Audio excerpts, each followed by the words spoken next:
6:6 பலியம் அல்ல இரக்கத்தையும் தகன பலிகளையும், பலியை அல்ல இரக்கத்தையும் தகன பலிகளை பார்க்கிறோம் தேவனை அறிகிற அறிவை விரும்புகிறேன். இது கர்த்தருடைய விருப்பம் என்னன்னு நமக்கு அறியணும்னு போட்டு, கர்த்தருடைய விருப்பம் என்னன்னா அவரை குறித்து அறிகிற அறிவு. அவர் எதற்காக இயேசுவை பூமியில் அனுப்பினார், அவர் அது வந்த சித்தம் என்ன, பர்பஸ் என்ன, அதனால இயேசு வந்தார், குணமாக்கினார், இதெல்லாம் நம்ம கான்சென்ட்ரேட் பண்ணுறோம். அவர் 5 பட்சத்து 5000 பேருக்கு பங்கிட்டார், அப்புறம் நிறைய காரியங்களை செய்தார், மிரக்கல் செய்தார், கிட்டத்தட்ட 40,000 அற்புதங்களை செய்தார், தன்னுடைய டென்யூர் ஆஃப் 3.5 இயர்ஸில் செய்தார். இதெல்லாம் இருக்கட்டும், ஆனால் அவர் the main purpose of his coming was salvation. That is the greatest miracle. இது நம்மளுக்கு அவர் அதுக்கு தான் வந்தார். தன்னை ஜனங்கள் ஏற்றுக்கணும். அவர் பிதாவாகிய தேவனுடைய சித்தத்தை நான் பூமியில நிலவநாட்டு வந்திருக்கேன், பிதாவாகிய தேவனுடைய ராஜ்யத்தை நான் பூமியில நிறுவ வந்திருக்கிறேன், ஆகவே என்னை குறித்து அறிந்து உணர வேண்டும். இதுதான் அவருடைய சித்தமா இருந்துச்சு. ஆனா நம்ம என்ன செய்வோம், நம்முடைய சித்தத்தை கொண்டு அவர் சித்தத்துல வச்சுட்டு நம்ம அங்கத்துல தோல்வியை காண்போம். அப்புறம் கர்த்தர் எனக்கு ஆன்சர் பண்ணவில்லை. நான் போன முறை பிரசங்கம் பண்ணும்போது ஒரு இல்லஸ்ட்ரேஷன் ஒன்று கொடுத்தேன். ஒரு ஆள் கேட்குறார், அவருக்கு அந்த நபர் கேட்குற அவருடைய ஆதங்கம் என்னன்னா, கர்த்தர் எனக்கு 2 கோடி கொடுக்கணும். பாருங்க எப்படி ஆசை போகுது பாருங்க.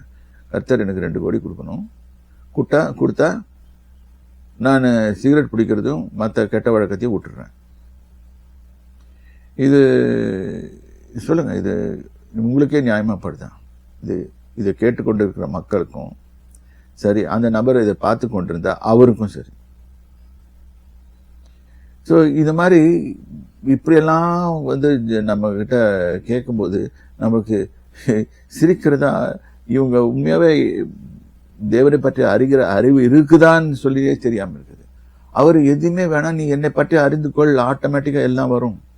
முதலாவது தேவனுடைய ராஜ்யத்தையும் அவருடைய நீதியும் தேடு, அப்போது இவைகளெல்லாம் கூட கொடுக்கப்படும் போட்டிருக்கு. இங்க என்ன போட்டிருக்கு, பலியா இல்ல, நீ உன்னோட சாக்ரிஃபைஸ் வேணாம். இந்த பலின்னு சோத்திர பலிகள் அப்படின்னு சொல்லிட்டு நம்ம 10,000 சொல்லுவோம், 5,000 சொல்லுவோம், 1000 சொல்லுவோம். ஸோ அது கூட சொல்றேன், அது கூட வேணாம். இரக்கத்தையும் தகன பலிகளை பார்க்கிலும், பலியை அல்ல இரக்கத்தையும், அவர் விரும்புறது இரக்கத்தையும், தகன பலிகளை பார்க்கலும். 2வது தகன பலிகளை விட்டுரு, தட் இஸ் ஃபுல்லா அவருடைய தகன பலிகள் கொடுக்கணும், முழுவதுமாக அவருக்கு ஒப்பு கொடுக்கறேன்னு சொல்றது. தகன பலி செலுத்துறது, அந்த காலத்துல தகன பலிகள் செலுத்தினாங்க. அதை பார்க்கலும் தேவனை அறிகிற அறிவும் விரும்புகிறேன் என்று ஓசியா புஸ்தகத்தில் சொல்லியிருக்காரு. ஸோ 2வது இந்த இடத்துல 4ஆம் அதிகாரம் 6வது வசனத்தில் பார்க்கலாம், என் ஜனங்கள் அறிவில்லாமல் சங்காரமாகிறார்கள். The very purpose of the thing is why my people are getting perished is they don't have the knowledge about me. அதனால பிசாஸ் மேஞ்சிட்டு போயிடுறான், ஈஸியா மேஞ்சிட்டு போயிடுறான். ஸோ சங்காரமாகிறார்கள். நீ அறிவை வெறுத்தாய், அறிவை விரும்பலன்னு சொன்னா வெறுக்கிறதுன்னு அர்த்தம். ஸோ நம்ம தேவனை பற்றி அறிகிற அறிவை விரும்பணும். ஸோ அறிவை வெறுத்தாய், ஆகையால் நீ ஆசாரியனாயிடாதபடி நான் உன்னை வெறுத்து விடுவேன். நீ தேவனுடைய வேதத்தை மறந்தாய். வேதம் instructions book from God. So ஆகையால் நானும் உன் பிள்ளைகளை மறந்து விடுவேன். நம்ம எல்லாம் நம்ம இதை புரிஞ்சுக்கணும், கர்த்தர் எதை விரும்புகிறாருன்னு சொல்லிட்டு. அப்புறம் இதே 6ஆம் அதிகாரத்தில் 3வது வசனத்தில் பார்க்கலாம், அப்பொழுது நாம் அறிவடைந்து கர்த்தரை அறியும்படி தொடர்ந்து போவோம். இதுதான் அவர் விரும்புறது. ஸோ அவருடைய புறப்படுதல் அருணோதயம் போல ஆயத்தமாயிருக்கிறது. அவர் மழையை போலவும் பூமியின் மேல் பெய்யும் முன்மாறியும் பின்மாறியை போலும் நம்மிடத்தில் வருவார். ஆவியானவர் மூலமா வந்து சேருவார். ஸோ நல்லா புரிஞ்சுக்கோங்க. ஸோ நம்ம தேவனை பற்றி அறிகிற அறிவுன்னு சொல்றது அறிவு, அது தனி அறிவு. ஸோ அந்த அறிவை வச்சுக்கிட்டீங்கன்னா உங்களுக்கு அதை புரிஞ்சுக்கிட்டீங்கன்னா உங்களுக்கு நன்மை.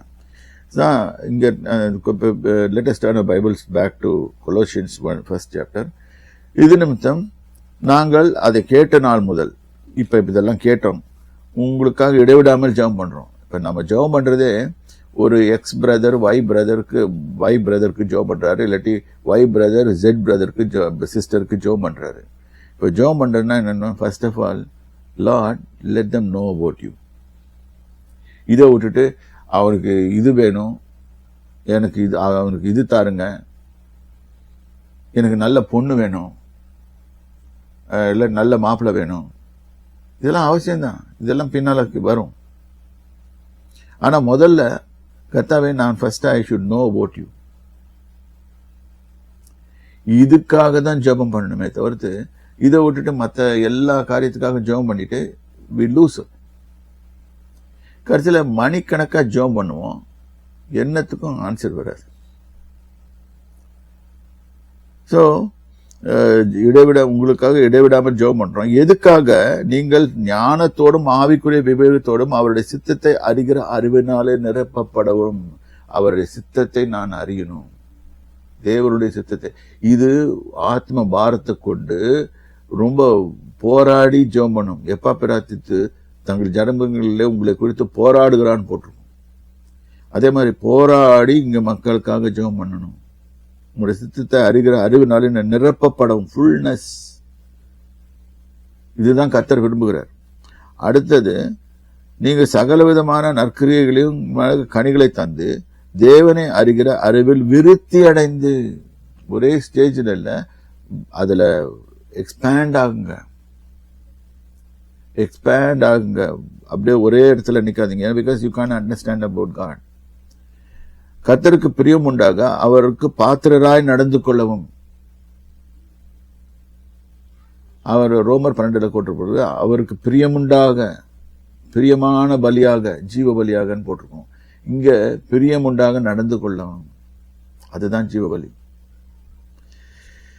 சோ பாத்திரராய் நடந்து கொள்ளவும், சந்தோஷத்தோட கூடிய எல்லா பொறுமையையும் நீடிய சாந்தமும் உண்டாவதற்கு மகிமையான அவருடைய வல்லமையின்படி எல்லா வல்லமையினாலும் பலப்படவும் உங்களுக்காக வேண்டுதல் செய்கிறோம்.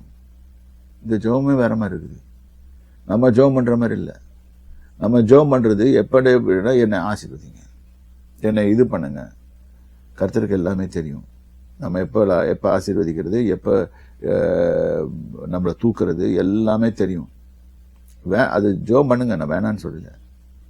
ஆனா ஃபர்ஸ்ட் ஆஃப் ஆல் அவருடைய பர்பஸ், அவருடைய வில், பர்ஃபெக்ட் வில் என்ன என் லைஃப்ல, அதன்படி நான் நடக்கணும், அதுல நான் நிலைத்திருக்கணும். அதுதான் நீடிய சாந்தமும். நீடிய சாந்தம்னா you can't get short tempered. Okay, short tempered, பொறுமையா இருக்கும். உண்டாயிருவதற்கு மகிமையான அவருடைய வல்லமையின்படியே எல்லா வல்லமை, இதுக்கே அவர் வல்லமை தேவைப்படுது. பொறுமையும் நீடிய சாந்தமும் நாம் நடக்கிறதுக்கு அவர்களுடைய வல்லமை தேவைப்படுது.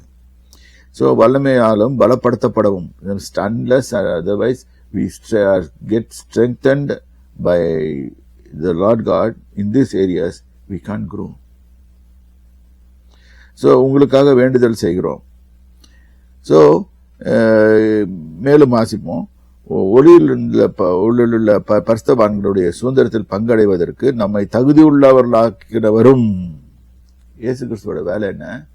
ஒளியில் உள்ள பரிசுத்தவான்களுடைய சுதந்திரத்தில் பங்கடைவதற்கு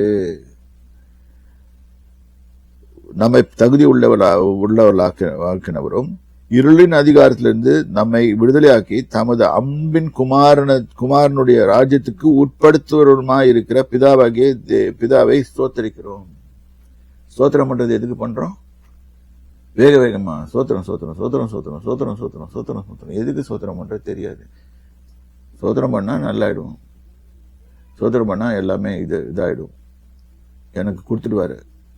இல்ல, இங்க என்ன போட்டிருக்குதுன்னு கேட்டா, இருளில் அதிகாரத்திலிருந்து அதாவது பிசாசின் அதிகாரத்திலிருந்து நம்மை விடுதலையாக்கி நமது அன்பின் குமாரனுடைய ராஜ்யத்துக்கு உட்படுத்தினவருமாய் இருக்கிற பிதாவை ஸ்தோத்தரிக்கிறேன். சோ இதுதான் நம்மளுக்கு தேவையானது. இதை விட்டுட்டு நம்ம என்ன பண்றோம்னு கேட்டா, இதை தவிர்த்து மிச்சம் எல்லாத்துக்கும் பண்றோம். சோ அவருக்குள் அவருடைய ரத்தத்தினாலே பாவ மன்னிப்பாகிய மீட்பு நமக்கு உண்டாயிருக்கிறது இயேசு கிறிஸ்துவினால். Why we need Jesus? Now, first of all, we need Jesus to take the sins away. நம்ம சொல்றோம், நம்ம ஒன்னு ரோமர் 10 அதிகாரத்தை படிச்சுட்டு ரட்சிக்கப்பட்டியா இல்ல, பாவம் மன்னிப்பு உண்டாகணும்.